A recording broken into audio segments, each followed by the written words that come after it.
여러분, 혹시 이런 경험 있으십니까?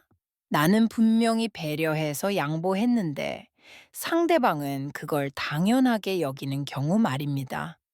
아유, 우리 며느리 힘들까봐 내가 설거지 다 해줬지. 그런데 고맙다는 말은커녕 다음번엔 아예 설거지거리를 쌓아두고 기다립니다.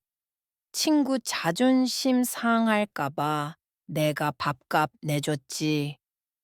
그런데 그다음부터는 지갑 꺼낼 신용조차 안 합니다. 가장 무서운 건 뭔지 아십니까? 처음에는 고마워하던 사람들도 내가 계속 저자세로 나가고 계속 양보하고 계속 내내 하고 받아주면 어느 순간부터 나를 호구로 보기 시작한다는 겁니다. 저 양반은 원래 저래도 되는 사람이야. 저 할머니는 화낼 줄 몰라. 나이 들어서 몸 아픈 것도 서러운데 남들이 나를 우습게 보고 함부로 대한다면 그것만큼 비참하고 속 터지는 일이 또 어디 있겠습니까? 차라리 돈이 없으면 안 쓰면 그만이고 몸이 아프면 약이라도 먹으면 되지만 무너진 자존심은 약도 없습니다. 많은 분들이 착각을 합니다. 나이 들수록 마음을 비우고 져주고 베푸는 게 미덕이라고요. 네, 맞습니다. 훌륭한 미덕입니다. 하지만 그것도 상대를 봐가면서 해야 미덕이지. 받을 자격도 없는 사람에게 고마움도 모르는 사람에게 내 간 쓸게 다 내어주는 건 미덕이 아니라 자기 학대입니다. 오늘은 우리 황금기 지혜 가족 여러분들이 어디 가서든 그게 자식이든 친구든 그 누구 앞에서든 절대 만만하게 보이지 않고 억지로 소리 지르지 않아도 저절로 사람 대접받게 만드는 결정적인 세 가지 비결을 말씀드리려고 합니다. 이 영상을 끝까지 듣고 나시면 여러분의 주름진 손등 위에 얹히어 있던 억울함의 무게가 싹 걷히고 등줄기가 꼿꼿하게 펴지는 전율을 느끼게 되실 겁니다. 첫 번째, 만만해 보이지 않으려면 가장 먼저 버려야 할 것이 있습니다. 바로 빠른 반응과 수다입니다. 우리가 흔히 가벼운 사람이라고 할 때 그 특징이 뭡니까? 말이 많고 남의 말에 즉각적으로 반응합니다. 누가 무슨 말을 하면 어머 정말 아이고 그랬어. 내가 해줄게 하면서 0.1초 만에 튀어나갑니다. 특히 우리 어르신들 외로움이 깊어지다 보니 누군가 말만 걸어줘도 너무 반가워서 내 속사정, 집안사정, 통장, 잔고까지 술술 다 털어놓습니다. 자식 자랑, 며느리 흉, 어제 먹은 반찬 이야기까지 쉴 새 없이 쏟아냅니다.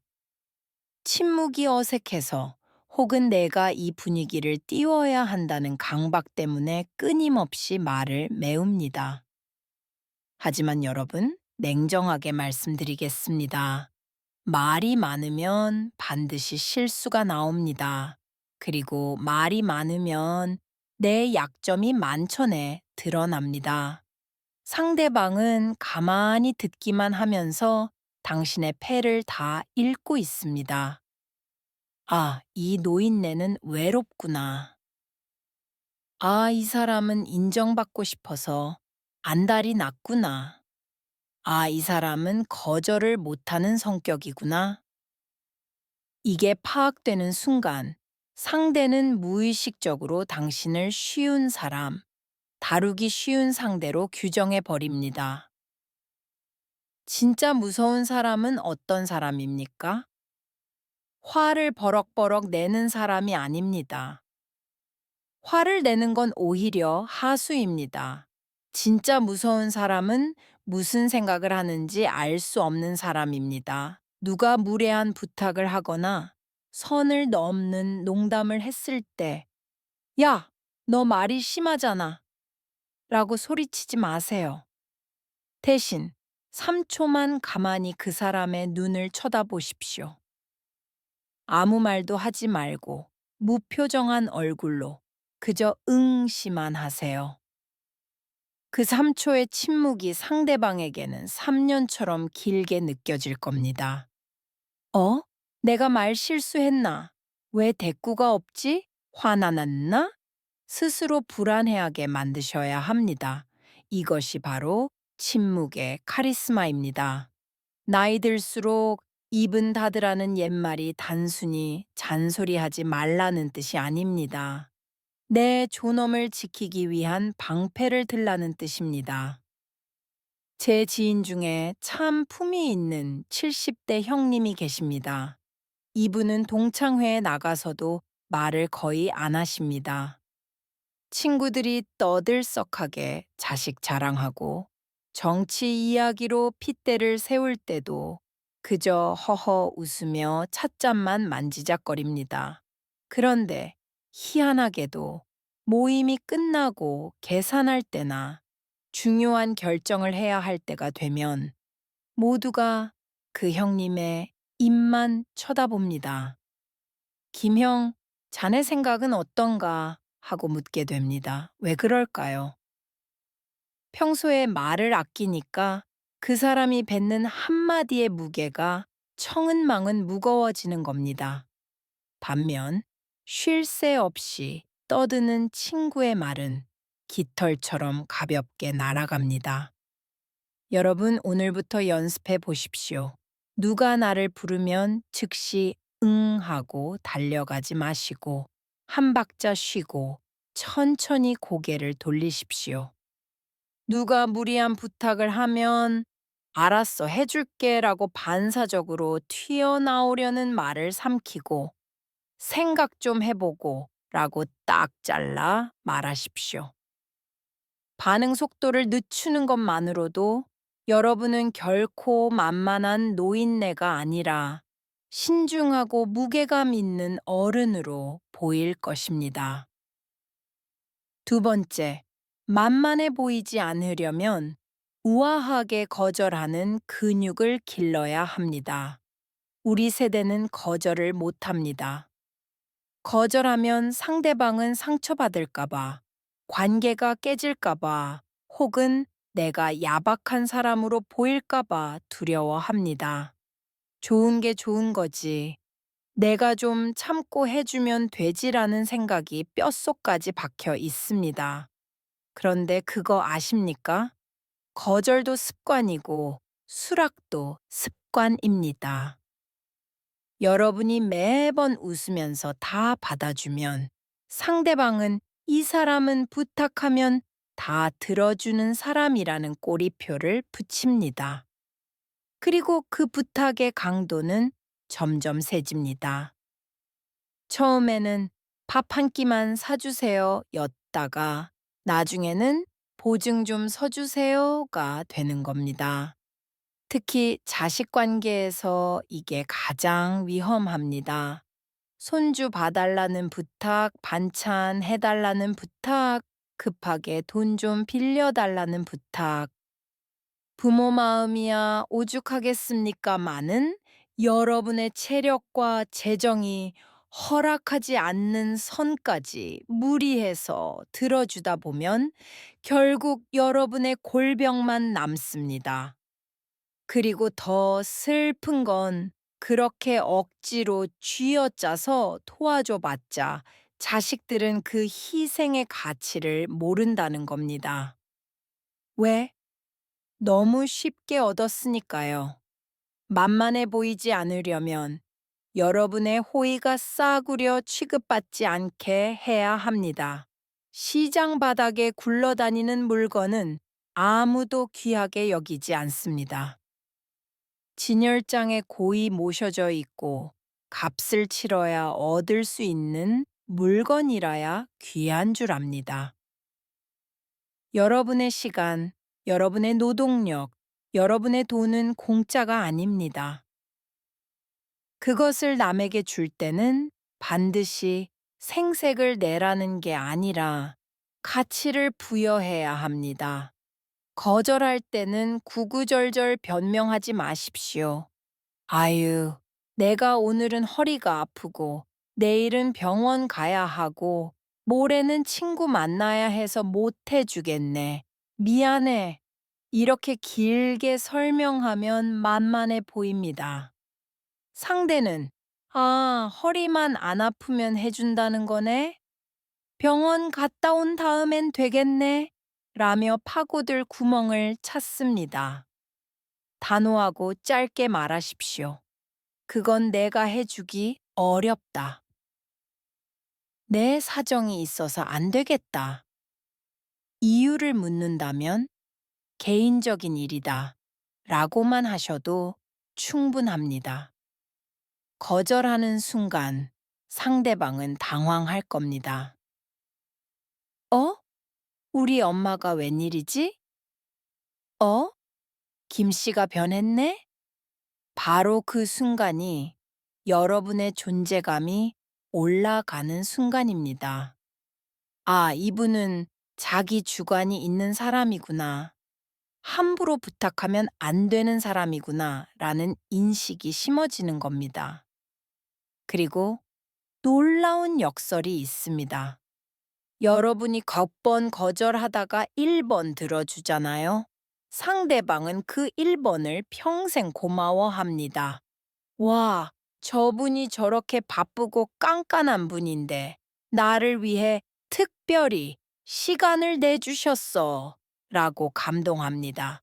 반대로 10번 다 들어주다가 1번 거절하면 사람이 변했다며 욕을 먹습니다. 이것이 인간 심리의 간사함입니다. 그러니 여러분 두려워하지 말고 거절하십시오. 거절은 상대를 무시하는 게 아니라 나를 보호하는 성벽입니다. 내 그릇에 담을 수 없는 물은 넘치게 두십시오. 억지로 담으려다 그릇 깨집니다. 여러분이 먼저 여러분 자신을 귀하게 대우해야 남들도 여러분을 귀하게 대접합니다. 나조차 나를 막 굴리는데 누가 나를 왕 대접해 주겠습니까? 세 번째, 그리고 가장 중요한 덕목입니다. 바로 혼자 있는 것을 두려워하지 않는 힘, 즉, 고동력입니다.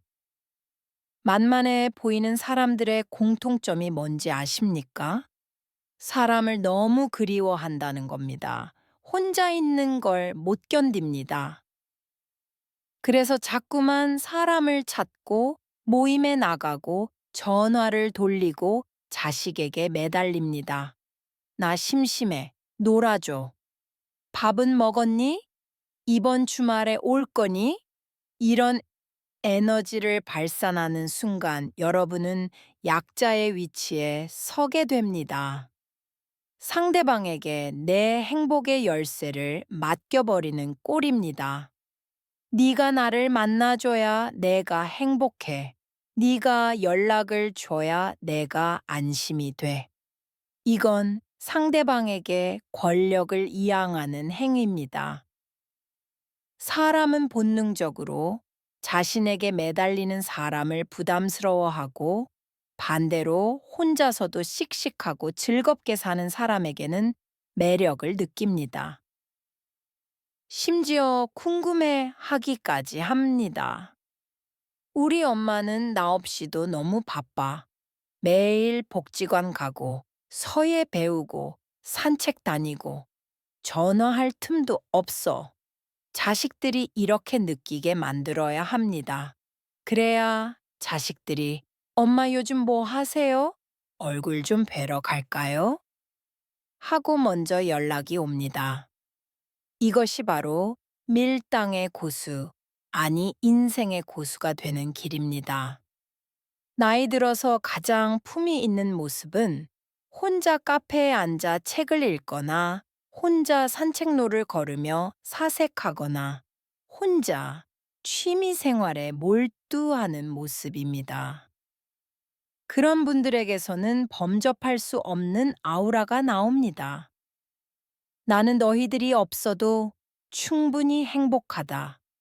내 삶은 내가 꽉 채우고 있다는 자신감이 뿜어져 나오기 때문입니다. 동네 경로당이나 모임에서도 보십시오. 누가 대장 노릇합니까? 남의 눈치 보지 않고 나 오늘 바빠서 먼저 일어날게 하고 쿨하게 가는 사람, 혼자서도 할 일 많은 사람이 리더가 됩니다. 반면 하루 종일 거기 죽치고 앉아서 남의 뒷담화나 하고 누가 밥 사주나 기다리는 사람은 무리에 휩쓸리는 가만히 신세를 면치 못합니다. 겨울 나무를 보십시오.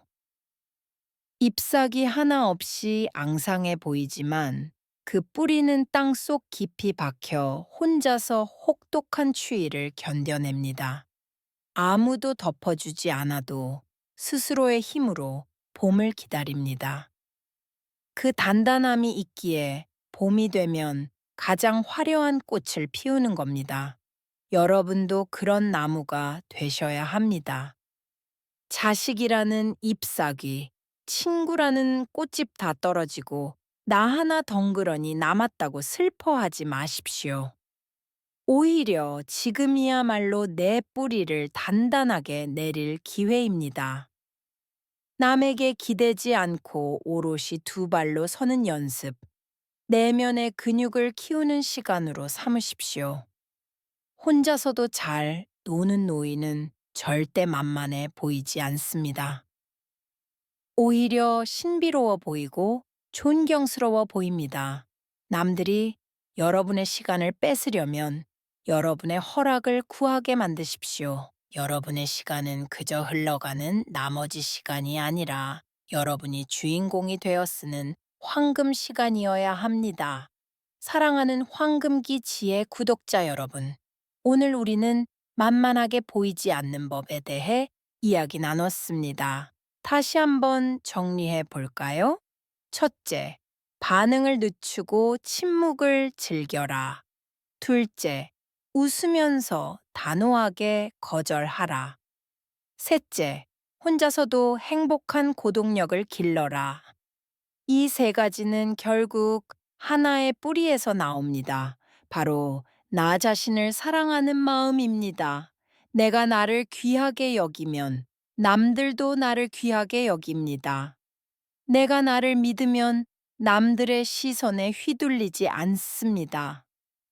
어떤 분들은 이렇게 걱정하실 수도 있습니다. 그러다가 사람 다 떠나고 외톨이 되면 어떡하나 걱정하지 마십시오. 여러분 곁에 남을 사람은 여러분이 거절하고 침묵해도 남습니다. 그리고 떠날 사람은 여러분이 간쓸게 다 빼줘도 떠납니다. 껍데기 같은 인연들에 연연하지 마십시오. 가짜들이 떠난 자리에 비로소 진짜 배기들이 들어옵니다. 알곡만 남고 쭉정이는 날아가는 겁니다. 그것이 노년의 축복입니다. 이제부터는 어깨 딱 펴십시오. 그리고 거울을 보며 말씀하십시오. 나는 충분히 존중받을 자격이 있다. 나는 누구에게도 휘둘리지 않는다. 내 인생의 주인은 바로 나다.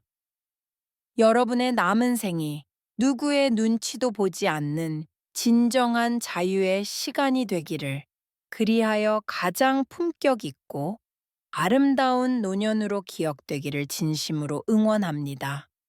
오늘 이야기가 여러분의 가슴에 작은 불씨가 되었기를 바랍니다.